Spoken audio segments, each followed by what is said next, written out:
नमस्कार, मैं हूं आपके साथ आस्था कौशिक। एक्टर सैफ अली खान पर हमले का आरोपी कानून के शिकंजे में है, लेकिन उसकी पहचान को लेकर लगातार सवाल उठाए जा रहे हैं, जिसके बाद अब मुंबई पुलिस आरोपी शरीफुल का फेस रिकॉग्निशन टेस्ट भी करवाएगी। ये रिपोर्ट देखिए।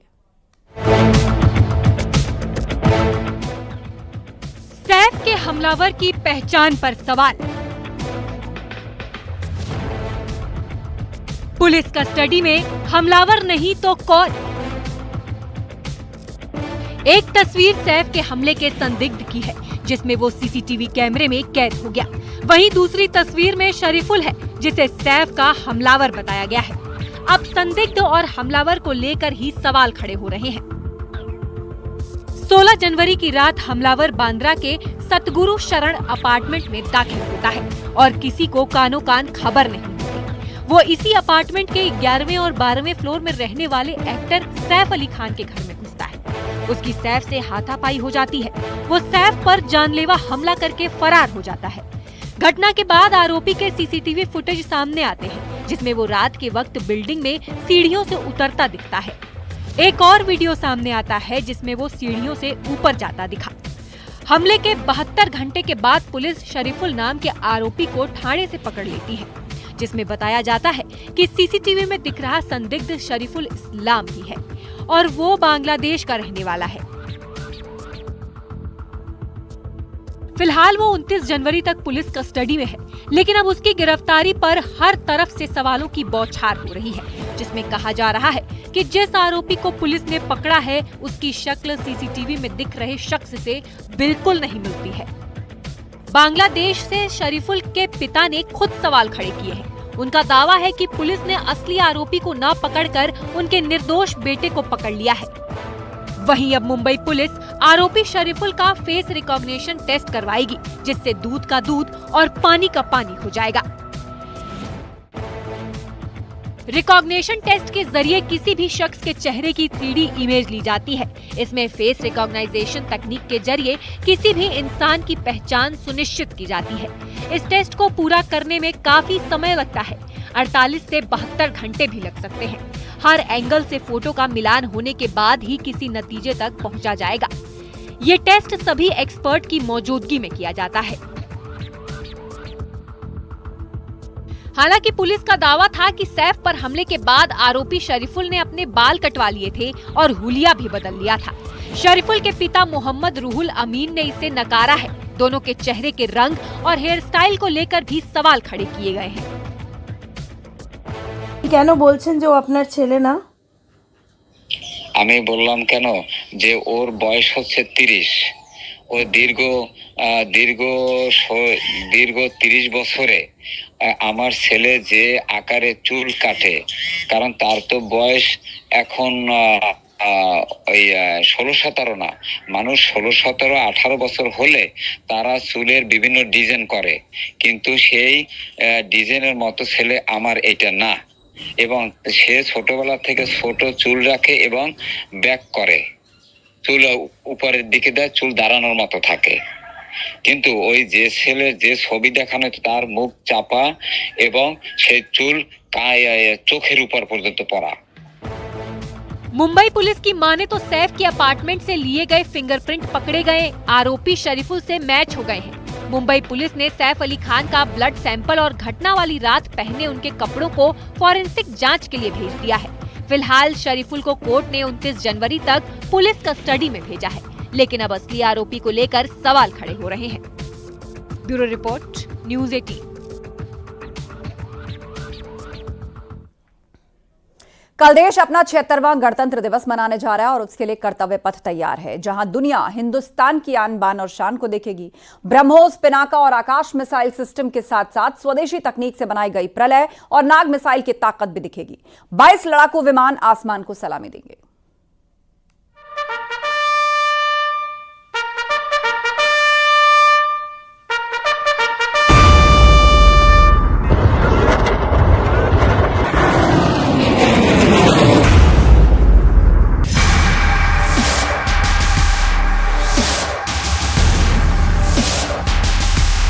कर्तव्य पथ पर दिखेगी भारत की आन बान शान। भारतीय सेना की ताकत से पस्त होगा ड्रैगन। चीन के खिलाफ भारत का ब्रह्मोस चक्रव्यूह।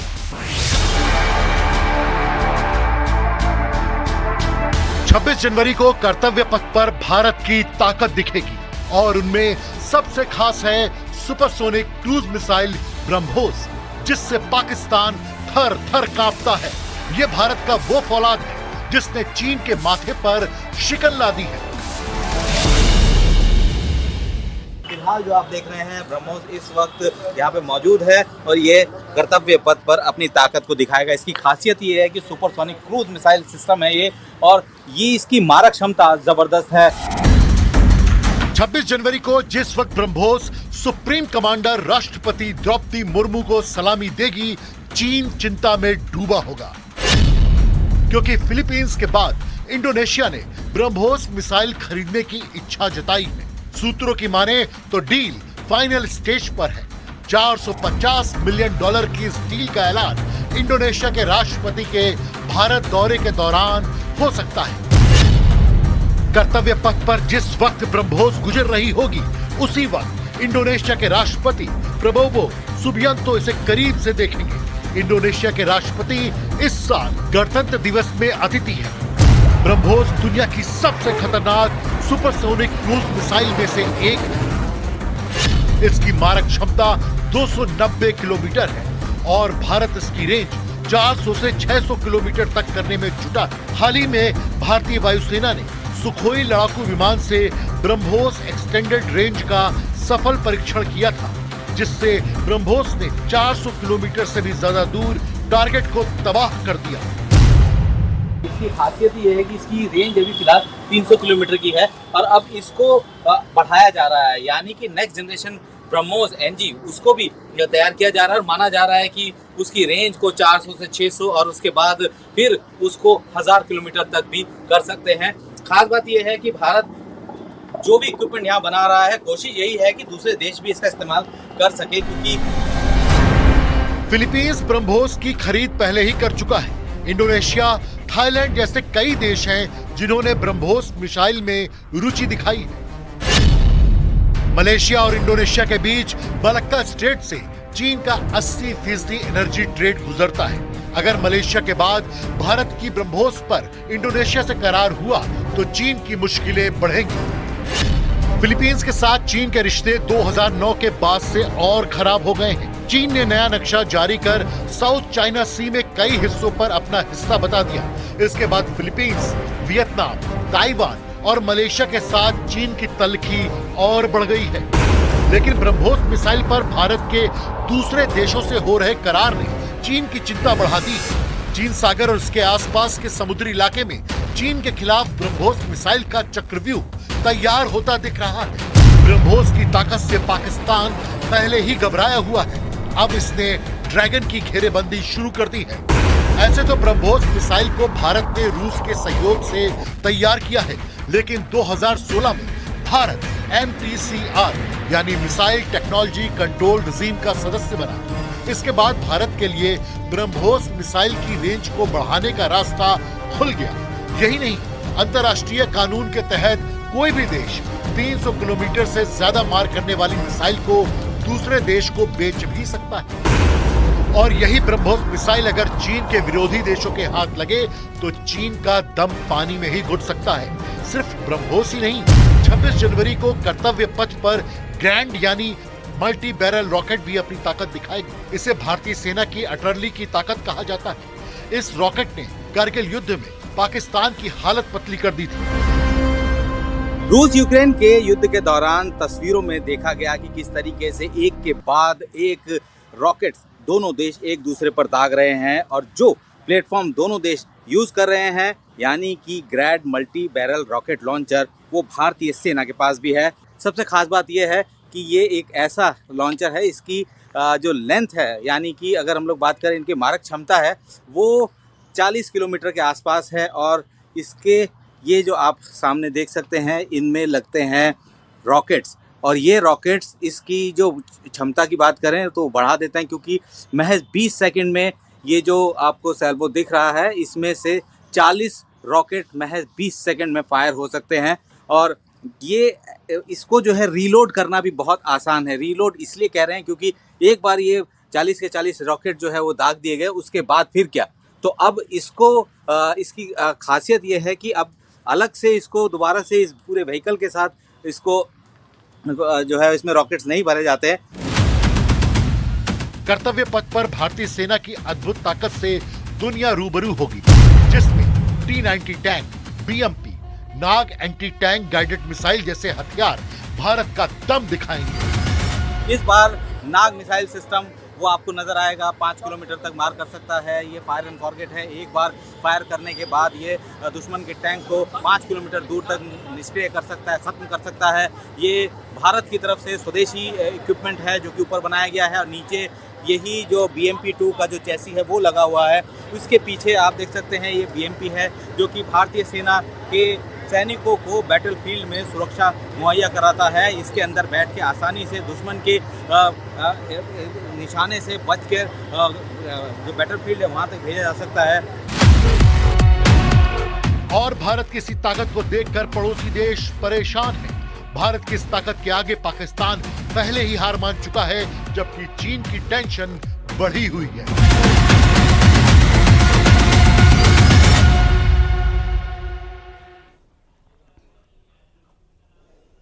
बहराइच में एक मुस्लिम शख्स की चर्चा है। मोहम्मद अली नाम का यह शख्स पिछले 18 सालों से देवी मां के मंदिर में सेवा कर रहा है। आपको एक रिपोर्ट दिखाते हैं।